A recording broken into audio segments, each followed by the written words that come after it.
नमस्कार, मी सुमित शंकर सावंत आणि तुम्ही पाहताय TV9 मराठी। या बातमीपत्रामध्ये आपण 36 जिल्ह्यातल्या महत्त्वाच्या 72 बातम्यांचा वेगवान आढावा घेऊयात।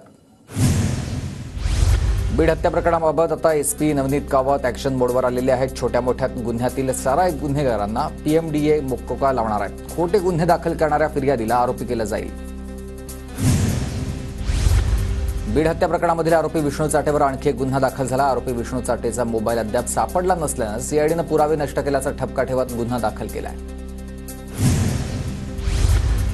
सोमनाथ सूर्यवंशी यांच्या आईची प्रकृती बिघडली आहे। परभणीमधील खासगी रुग्णालयात उपचार सुरू आहेत। अशक्तपणा जाणवत असल्यामुळे उपचार सुरू आहेत।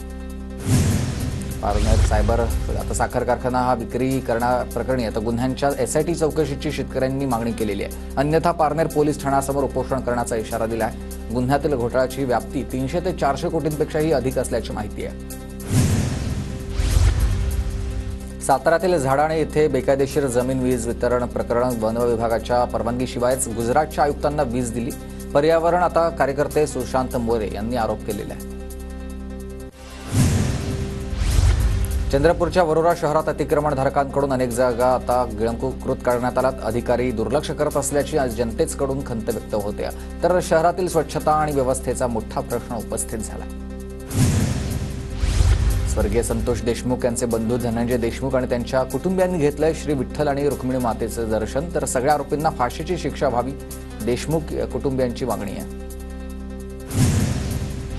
जळगावच्या मास्टर कॉलनी परिसरामधील आरमान टेंट हाऊसला भीषण आग लागली। या आगीवर नियंत्रण मिळवण्याचे प्रयत्न सुरू आहेत। लाखो रुपयांचं साहित्य जळून खाक, आगीचं कारण स्पष्ट।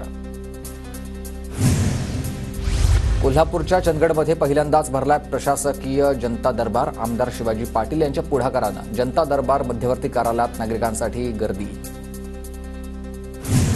शरद पवार 27 जानेवारी रोजी नांदेड आणि हिंगोली जिल्ह्याच्या दौऱ्यावर स्वतंत्र सेनानी माणिकरावजी देशमुख टाकळगव्हाणकर यांची शताब्दी सोहळ्यानिमित्त उपस्थित राहणार आहेत। जिल्हाध्यक्ष दिलीप चव्हाण यांची माहिती आहे।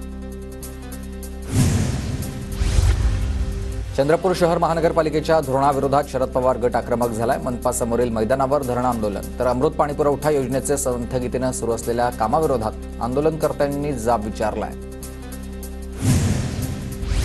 जळगावात शिंदेंच्या शिवसेनेत अंतर्गत धुसफूस असल्याची चर्चा आहे। विष्णू भंगाळ यांच्या नियुक्तीला आधी स्थगिती, मग पुन्हा नियुक्ती। भंगाळ यांच्या जिल्हाप्रमुख पदाच्या नियुक्तीवरून 3 तासातच नवीन आदेश। आझाद चित्रपटाच्या यशानंतर रवीना टंडन साई चरणी लीन। मुलगी राशाला पदार्पणातच आता यश मिळाल्यानं साईबाबांचे तिने आभार मानलेत। दर्शन घेऊन नाशिकमध्ये शिवसेनेमधील गटबाजी उघड झाल्याची चर्चा। राम मंदिर वर्षपूर्तीच्या जाहिरातीमधील जिल्हाप्रमुख अजय बोरस्तेंचे नाव वरगळलेले, तर बोरस्तेंसह इतर पदाधिकाऱ्यांची नावंही नसल्याचं समोर आलंय। धाराशिवच्या उमरगा कृषी उत्पन्न बाजार समितीच्या सभापतीची 29 जानेवारीला निवड होणार। सभापती निवडीवरून मविया आणि महायुतीचे वर्चस्व पणाला लागलेले आहे। नाशिकच्या इगतपुरीमध्ये तालुक्यातील 23 ग्रामपंचायतींचं सरपंच पदाचं आरक्षण निश्चित। फेब्रुवारीच्या पहिल्या आठवड्यात ग्रामपंचायत निवडणुका घोषित होण्याची शक्यता। धाराशिव जिल्ह्यामध्ये बोगस पीक विमा घोटाळ्यामध्ये 565 शेतकरी दोषी। धाराशिवचे जिल्हाधिकारी डॉ. सचिन आंबोसे यांची माहिती आहे। जिल्हाधिकाऱ्यांनी पोलीस अधीक्षकांना अहवाल पाठवलाय। बोगस पीक विमा उतरवलेल्या शेतकऱ्यांचा पीक विमा रद्द होणार। नाशिकमधील पीक विमा रद्द करण्यासाठी कृषी विभागाच्या सूचना। जखमी बिबट्याला पकडण्यासाठी गेलेल्या वन विभागाच्या पथकावर बिबट्याचा जोरदार हल्ला। सातारा शहरालगत असणाऱ्या खिंडवाडी इथल्या उंटाचा डोंगर या परिसरातली ही घटना आहे। दरम्यान सातारा रेस्क्यू टीमकडून बिबट्या जेरबंद करण्यात आला आहे। बंदुकीचा धाक दाखवून व्यावसायिकाला लुटलेला आहे। गोंदिया जिल्ह्यातील गंगाझरी जुनेवानी इथला प्रकार आहे। रात्री 12 वाजता ही घटना घडलेली आहे आणि आरोपींनी 3 लाखांचा ऐवज लुटला आहे। हिंगोलीत बीड परभणी घटनेच्या निषेधार्थ सर्वपक्षीय कार्यकर्त्यांची बैठक संपन्न। 26 जानेवारीपासून हिंगोली जिल्हाधिकारी कार्यालयासमोर धरण आंदोलन होणार आहे।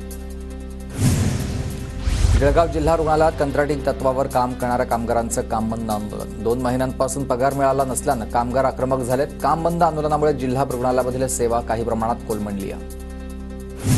पालघरमध्ये एकाच गाडीच्या 3 नंबर प्लेट आढळल्यानं खळबळ। कंटेनर चालक फरार, पोलिसांकडून चौकशी सुरू। धाराशिव जिल्ह्यात पवनचक्की उभारण्यासाठी आता प्रशासनाकडून एसओपी तयार झाली. शेतकऱ्यांना होणाऱ्या मारहाणीच्या प्रकारानंतर प्रशासनाचा निर्णय. नियमावलीचा भंग केल्यास ठेकेदार आणि कंपनीवर कारवाई करण्याचा इशारा. रायगडच्या उरणमध्ये बर्ड फ्लूचा शिरकाव. उरणच्या चिरनेर गावात अनेक कोंबड्यांचा मृत्यू झालेला आहे. गावात प्रशासनाकडून आता 2 टीम तैनात करण्यात आल्या.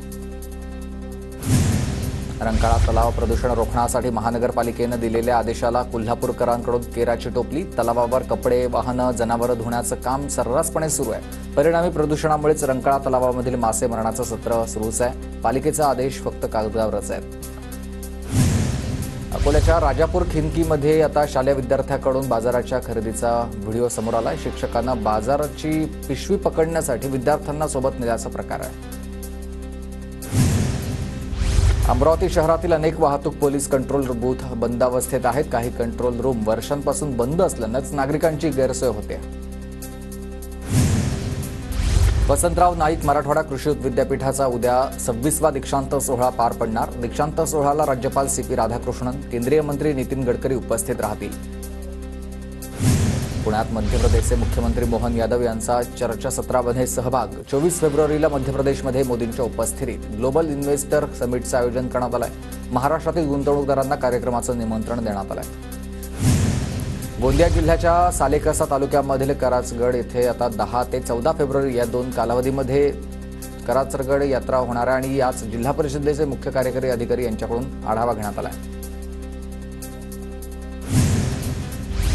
पुण्याच्या भोरमधील कारी इथं तिरंगा थाळी उपक्रमामधून ग्रामीण भागातील महिलांना मार्गदर्शन. दैनंदिन जीवनामध्ये शरीराला आवश्यक असणाऱ्या सकस आहाराची महिलांना माहिती देण्यासाठी उपक्रम.